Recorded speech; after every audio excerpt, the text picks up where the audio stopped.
Hello guys, எல்லோரும் எப்படி இருக்கீங்க? நல்லா இருப்பீங்கன்னு நம்புகிறேன். ஸோ இன்றைக்கி நம்ம கையில் வந்து பார்த்திங்கன்னா இந்த 2025க்கான ஷைன் 100 டீலக்ஸ். ஸோ இந்த வண்டியோட ஒரு ஃபுல் டெஸ்ட் ரிவ்யூ தான் நீங்கள் வந்து பார்க்க போகிறீங்க. ஆக்சுவலாக நான் வண்டியை பார்க்கும்போது இதுக்கு முன்னாடி இதோட ப்ரீவியஸ் வெர்ஷன் இருக்குது பார்த்தீங்களா? ஸோ அதோடைய ஷைன் 100 கம்பேர் பண்ணும்போது இந்த வண்டியோட லுக்ஸும் சரி, வண்டியோட இந்த கலர் கிராஃபிக்ஸ் பார்த்ததுக்கு இந்த ஃப்ரண்ட்டோட டூமில் வரக்கூடிய இந்த க்ரோம் இந்த மாதிரி விஷயங்கள் எல்லாமே ரொம்பவே பெட்டராக இருக்குது. அந்த வண்டி மாதிரியே தெரிலங்க அது பார்க்குறதுக்கு. நல்ல வித்தியாசமாக வந்து கொடுத்துருக்காங்க. ஈவன் பெயிண்ட் ஸ்கீம்ஸ் சேஞ்ச் பண்ணியிருக்காங்க, ஸ்டிக்கரிங் சேஞ்ச் பண்ணியிருக்காங்க. முக்கியமாக இந்த வண்டியில் ஒரு ஃபுல்லி டிஜிட்டல் கன்சோல் மீட்டர் வருது. அண்ட் இந்த கன்சோல் மீட்டர் வந்து பார்த்திங்க அப்படின்னா நம்மளுடைய இதுக்கு முன்னாடி இந்த ஷைனில் வந்துட்டு இருந்துச்சுல அந்த கன்சோல் கிடையாது. லைக் அதோட ஸ்டைல்லே கொடுத்துருக்காங்க தான், பட் இருந்தாலும் அந்த கன்சோல் கிடையாது. எப்படி நான் சொல்கிறேன் அப்படின்னா, இதில் வந்து அந்த நியூட்ரல் இண்டிகேஷன்ஸ், அந்த கீர் இண்டிகேஷன்ஸ்க்கானதெல்லாம் கிடையாது. ஆனாலும் இந்த வண்டியோட ரேஞ்ச் வந்து காட்டுது. அதே மாதிரி உங்களுக்கு அந்த பேசிக்காக இருக்கக்கூடிய எல்லா விஷயங்கள் காட்டுது. ஜஸ்ட் நியூட்ரல் இண்டிகேஷன்ஸ் மட்டும் வந்து காட்டல.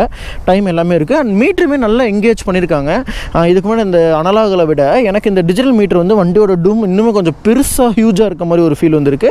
அதுக்கேற்ற மாதிரி டூமோட சைஸுமே வந்து ஃப்ரண்ட்டில் வந்து பெருசு பண்ணியிருக்காங்கன்னே சொல்லணும்.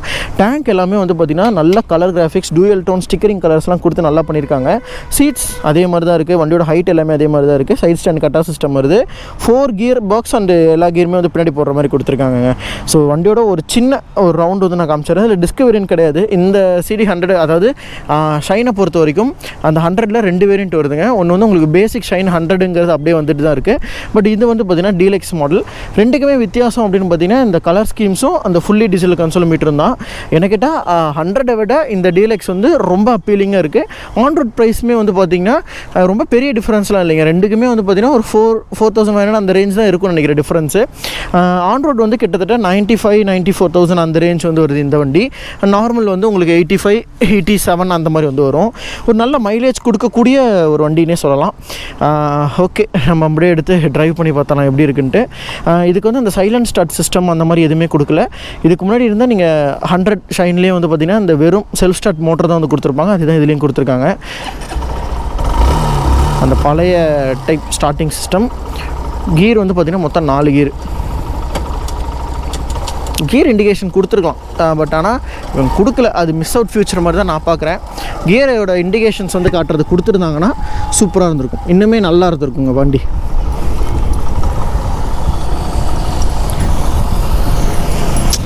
உட்காந்து ஓட்டுறதுக்கு நல்ல ஃபீல் இருக்குது வண்டி. உண்மையாலுமே நல்ல ஃபீல்னால் ஹைட்டாக இருக்கவங்களுக்கு ஒரு மாதிரி சைக்கிள் ஓட்டுற மாதிரி தான் இருக்கும்.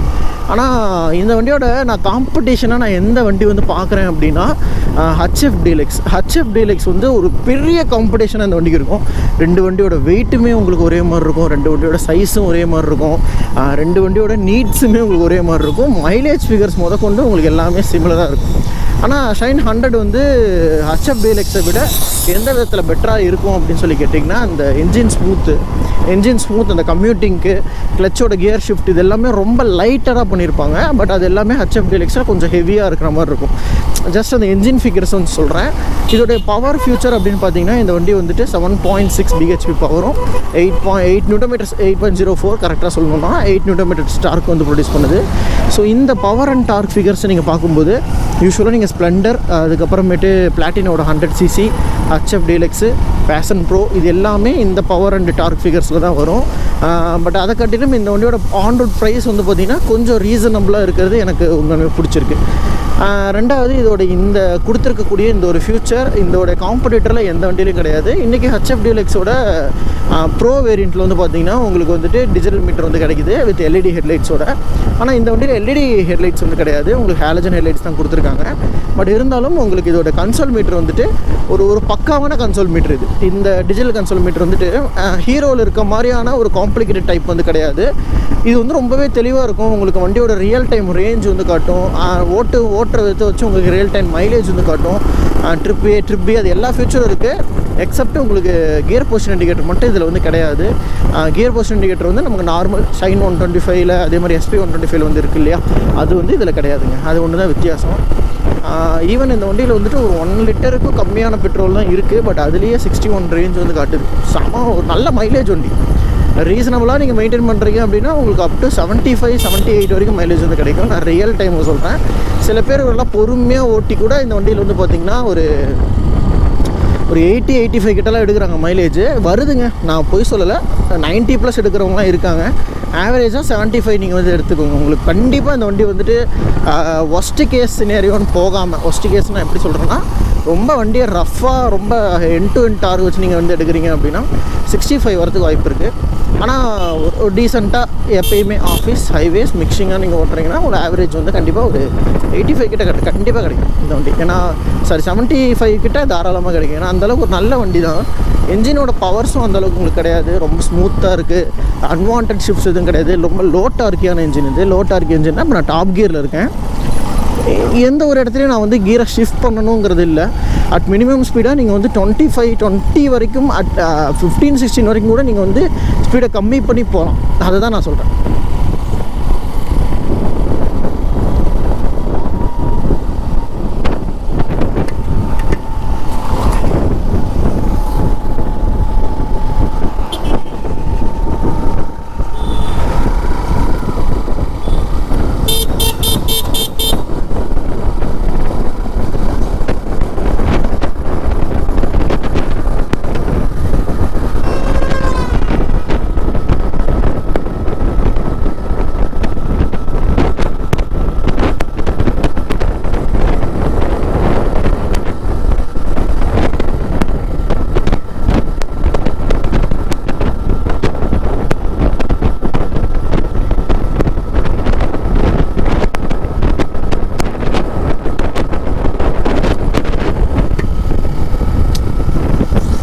சீட்டோட கம்ஃபர்ட், சஸ்பென்ஷனோட குவாலிட்டிலாம் எப்படி இருக்குதுன்னு கேட்டிங்கன்னா, சீட்டோட கம்ஃபர்ட் எனக்கு தெரிஞ்ச வரைக்கும் நல்லாவே இருக்குங்க. அண்டு ஓகே, ஒரு 2 பேர் 3 பேர் வரைக்கும் கம்ஃபர்டபுளாக போகலாம். சஸ்பென்ஷன்ஸ் இந்த ப்ரைஸுக்கு என்னவோ அதுதான். ரொம்ப நீங்கள் எக்ஸ்பெக்டேஷன்ஸோடு இருக்க வேணாம். ஓரளவுக்கு நல்லா பண்ணியிருக்காங்க. ரொம்ப ஒஸ்ட்டும் கிடையாது, அட் த சேம் டைம் பயங்கர பெஸ்ட்டும் கிடையாது. நல்லா இருக்குது. அடிப்பிடிக்கலாம் தாங்குற மாதிரியாக டிசைன் பண்ணியிருக்காங்க. இது நல்லா இருக்குது. நீங்கள் நல்லா அடித்து வண்டியை நவுத்தலாங்க, உங்களுக்கு எந்த ப்ராப்ளமும் கிடையாது. ஏன்னா வண்டி அந்தளவுக்கு நல்லாவே பண்ணியிருக்காங்க. ஸோ ரொம்ப ப்ராப்ளம் அந்த மாதிரிலாம் எதுவுமே சொல்கிறதுக்கு எனக்கு தெரியல. ஏன்னா நல்லா இருக்குது, அதுதான் நான் சொல்கிறேன். ரியல் டைம் ரேஞ்ச் அப்படின்னு பார்க்கும்போது நீங்கள் வண்டி எப்படி ஓட்டுறீங்கிறத பொறுத்து உங்களுக்கு ரேஞ்ச் வந்து காட்டுது. ப்ரோக்ராம்டு ஃபியூவல் இன்ஜெக்ஷன் சிஸ்டம் தான். ஸோ நமக்கு வந்துட்டு பார்த்திங்கன்னா பெருசாக எந்த ஒரு மாற்றங்களுமே வந்து கிடையாதுங்க. பழைய என்ஜின் என்னவோ அது அப்படியே கொடுத்துருக்காங்க. ஜஸ்ட் பெயிண்டிங் கலர்ஸ் வந்து சேஞ்ச் பண்ணியிருக்காங்க இந்த டீலக்ஸை பொறுத்த வரைக்கும். அதுக்கப்புறம் வந்து பார்த்திங்கன்னா உங்களுக்கு அந்த கன்சோல் மீட்டரோட சேஞ்ச் வந்து, இந்த கன்சோல் மீட்டர் சேஞ்ச் என்னை பொறுத்த வரைக்கும் நல்லாயிருக்கு. மெயினாக அந்த ஒரு பழைய ஒரு டல் கலர் கொடுக்காம ஒரு ஷைனிங் கலரில் ஒரு செரி ரெட் அந்த மாதிரி கொடுத்துருக்காங்க. எனக்கு இந்த கலர் ரொம்ப பிடிச்சிருக்கு. இதுவும் சரி, ப்ளூ கலரும் சரி, ரெண்டுமே சூப்பராக இருக்குது. கலர் ஆப்ஷன்ஸ் பக்கா, எனக்கு தெரிஞ்சு கலர் நல்லா பண்ணியிருக்காங்க. உங்களுக்கு மைலேஜ் நீங்கள் பார்க்கும்போது கூட ஓரளவுக்கு நல்ல மைலேஜ் கிடைக்கக்கூடிய ஒரு வண்டி தான் இது. டயர்ஸோட சைஸ் எல்லாமே எந்த இம்ப்ரூவ்மெண்ட் கிடையாது. 17 inches வீல் சைஸ் உங்களுக்கு அதே 80/100 செக்ஷன் டயர் தான் ஃப்ரண்ட் அண்ட் ரியர் ரெண்டுலேயுமே. பெரிய டயர்ஸ்லாம் கிடையாது. ஸ்ப்ளெண்டரை கம்பேர் பண்ணிங்கன்னா உங்களுக்கு ஸ்ப்ளெண்டரோட அந்த ஒரு ரியரபிலிட்டி இதில் வருதான்னு கேட்டிங்கன்னா இன்ன வரைக்கும் ஷைன் 100 லான்ச் ஆகி ஐ திங்க் 3 years ஆகுது. ஒன்றும் பெரிய ப்ராப்ளம் இல்லை. ஏன்னா யூஸ்வலாக அந்த லோக்கல் பர்பஸ்க்கு மைலேஜ் பர்பஸ் ஓட்டுறவங்க தான் இந்த வண்டி வந்து எடுத்து ஓட்டுறாங்க. அப்படி பார்க்கும்போது ஓகே தான் என்னை பொறுத்த வரைக்கும். அது ஒன்றும் பெரிய பாதரிங்காக எனக்கு தெரியலன்னு நான் சொல்கிறேன். நல்லா இருக்குது ஓட்டுற விதம், அந்த ஓட்டுற அந்த ஒரு ஃபீல் அப்படிங்கிறது வண்டியில் நல்லா பண்ணியிருக்காங்க. ஸோ சொல்லுங்கள், எனக்கு வேறு என்ன பாயிண்ட்ஸ்ன்னு சொல்கிறதுனா, எனக்கு இந்த கன்சோல் ரொம்ப பிடிச்சிருக்கு. அந்த அவங்க கொடுத்துருக்க அந்த எங்கேஜிங் நல்லாயிருக்கு. ஸ்பீட்ஸ் போனாலும் நல்லா ஸ்டெபிலிட்டி இருக்குது இந்த வண்டி.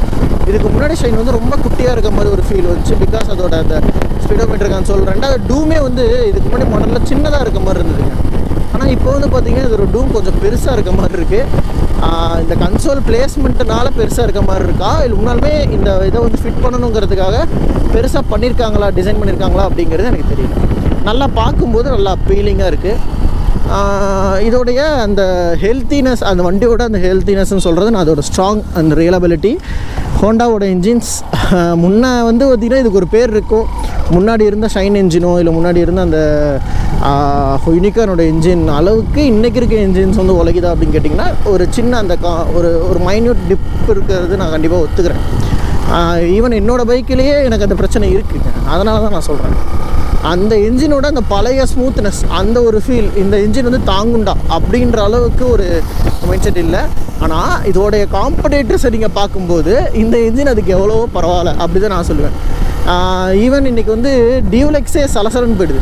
சலசலன்னு நான் சொல்கிறது என்னென்னா, தர்மடி அடிக்க ஆரம்பிச்சிட்டாங்க வண்டி மைலேஜ் வருதுன்ட்டு. ஏன்னா கம்மி ரேட்டு தானே, எல்லோரும் ஈஸியாக பை பண்ணுறாங்க.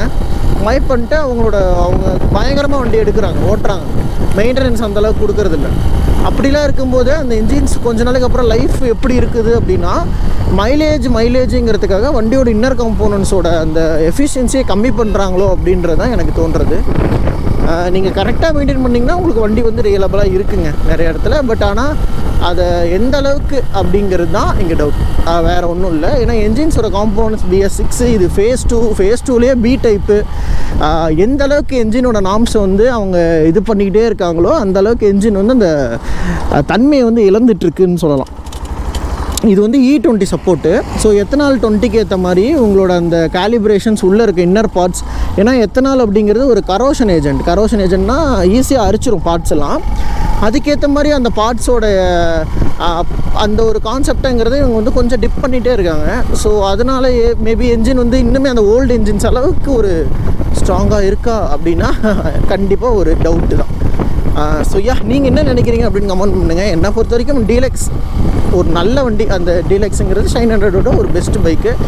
நீங்கள் 100 வாங்குறீங்க அப்படின்னா நீங்கள் டீலக்ஸ் வாங்குறதே என்னை பொறுத்த வரைக்கும் என்னோடய சஜஷன், நீங்கள் டீலக்ஸ் எடுத்துக்கலாம். இதே இது ஒரு பேக்கேஜ்.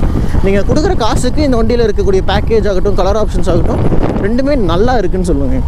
ஸோ இதோட இந்த வீடியோ நான் வந்து என் பண்ணிக்கிறேங்க. ஸோ உங்களுக்கு இந்த வீடியோ பிடிச்சிருக்கும் அப்படின்னு நம்புகிறேன். இதே மாதிரி நம்ம சேனல் தொடர்ந்து நிறைய பைக்ஸோட ரிவ்யூஸ் வந்துட்டுருக்கோம். ஸோ நம்ம சேனலை பொறுத்த வரைக்கும் சப்ஸ்கிரைப் பண்ணி சப்போர்ட் பண்ணுங்கள். ஏன்னா அப்படி இந்த மாதிரி நிறைய வீடியோஸ் எடுக்கிறதுக்கு நமக்கு மோட்டிவேஷனாக இருக்கும். ஸோ ஓகே நண்பா, இதே மாதிரி இன்னொரு அட்டகாசமான ஒரு நச்சின் ஒரு சூப்பரான பைக்கோட நெக்ஸ்ட் நான் உங்களை மீட் பண்ணுறேன். தேங்க்ஸ் ஃபார் வாட்சிங் நண்பா. Take care and bye.